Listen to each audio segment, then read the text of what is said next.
नमस्कार, आप सभी का आज के ज्योतिष कार्यक्रम में हार्दिक स्वागत एवं अभिनंदन। मैं ज्योतिषाचार्य पंडित हेमवती नंदन कुकरेती आज आपके सामने एक बार फिर उपस्थित ज्योतिष में अरिष्ट योग के संबंध में कि ज्योतिष में अरिष्ट योग क्या होता है तथा अरिष्ट योग का विचार कैसे किया जाता है, फलित ज्योतिष में अरिष्ट योग की क्या भूमिका होती है, अरिष्ट योग का निदान कैसे किया जाता है और कितने प्रकार के अरिष्ट योग होते हैं।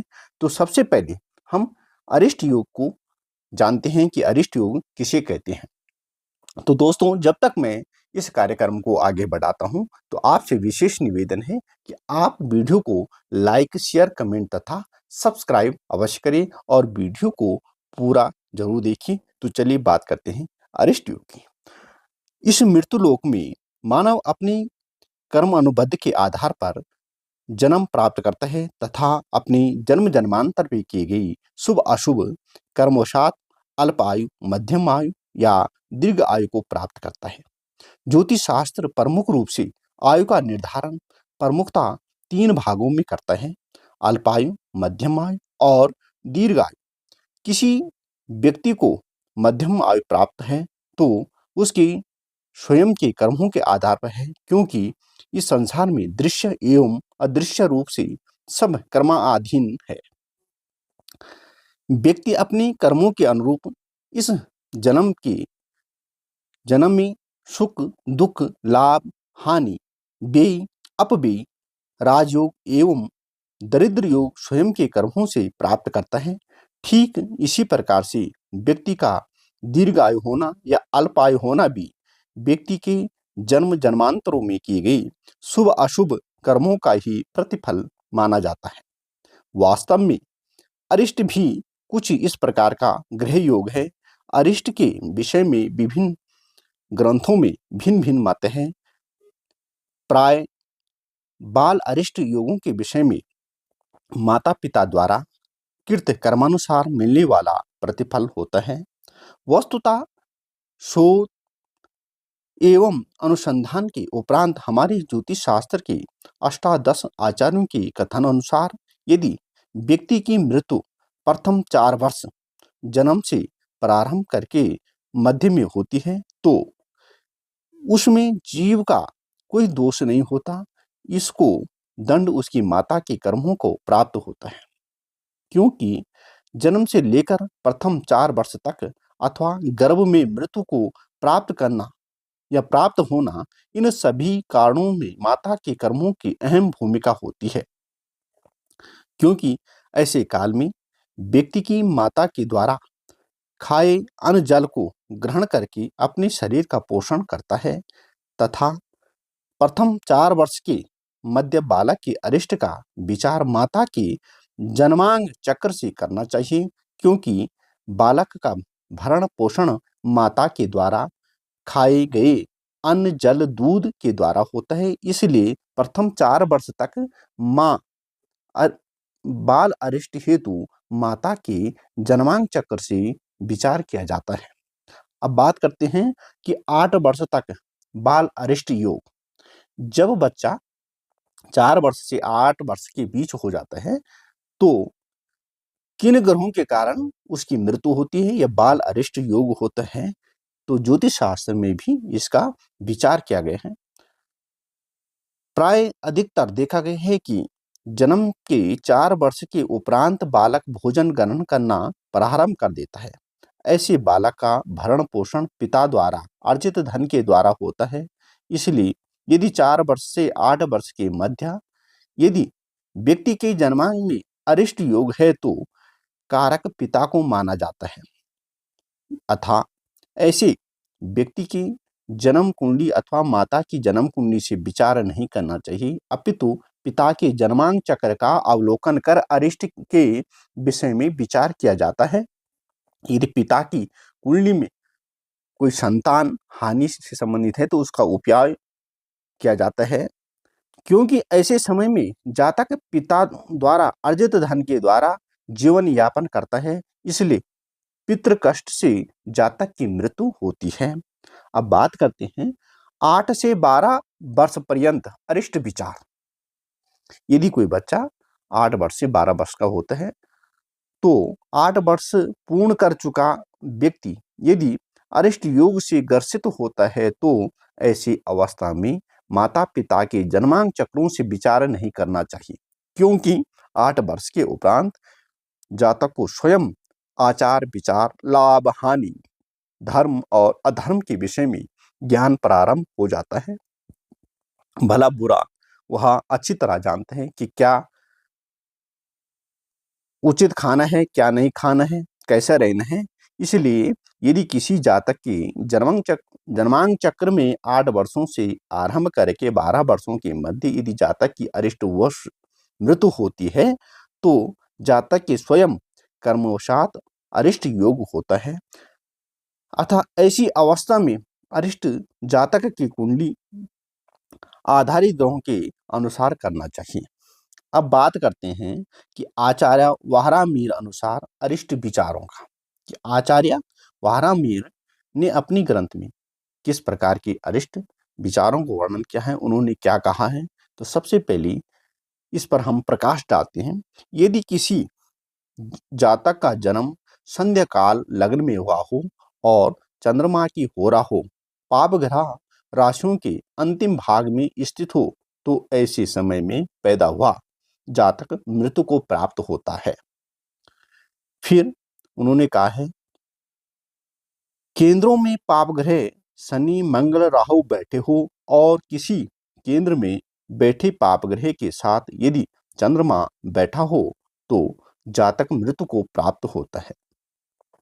अब बात करते हैं बाल अरिष्ट योग 2 की, कि यदि किसी जातक की जन्म कुंडली के पूर्वार्ध में अर्थात दशम भाव से चतुर्थ भाव तक अर्थात पूर्व कपाल में पाप ग्रह हो तथा लग्न कुंडली के प्रार्ध पश्चिम कपाल चतुर्थ भाव से दशम भाव तक शुभ ग्रह हो तो जातक शीघ्र मृत्यु को प्राप्त होता है।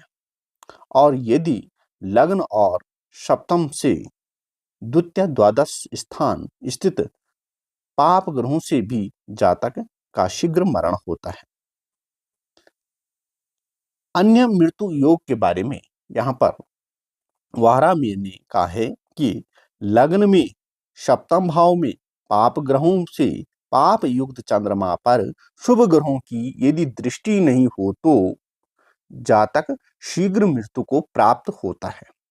फिर आगे वे कहते हैं कि यदि 12वें स्थान में स्थित क्षीण चंद्रमा कृष्ण पक्ष की पंचमी से शुक्ल पक्ष की पंचमी पर्यंत चंद्रमा क्षीण होता है।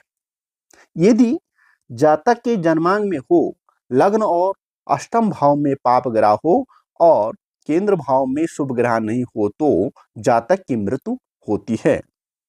इसी प्रकार उन्होंने आगे कहा है कि यदि जन्मांग चक्र में पाप ग्रहों से युक्त चंद्रमा सप्तम द्वादश अष्टम और लग्न में हो, केंद्र भावों में अर्थात प्रथम चतुर्थ सप्तम और दशम भाव में शुभ ग्रहों की स्थिति न हो तो और उसके साथ साथ दृष्टि योग भी न हो तो ऐसी ग्रह स्थिति में उत्पन्न जातक शीघ्र ही मृत्यु को प्राप्त होता है।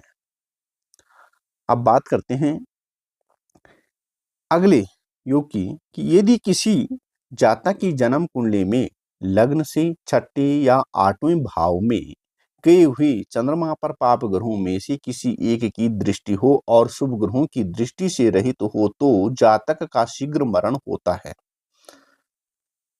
अब बात करते हैं 8 वर्ष में बाल अरिष्ट योग की, कि वारामीर 8 वर्ष में बाल अरिष्ट योग के बारे में क्या कहते हैं, उन्होंने अपने शास्त्र में किस प्रकार से इसकी विवेचना की है। तो चलिए बात करते हैं।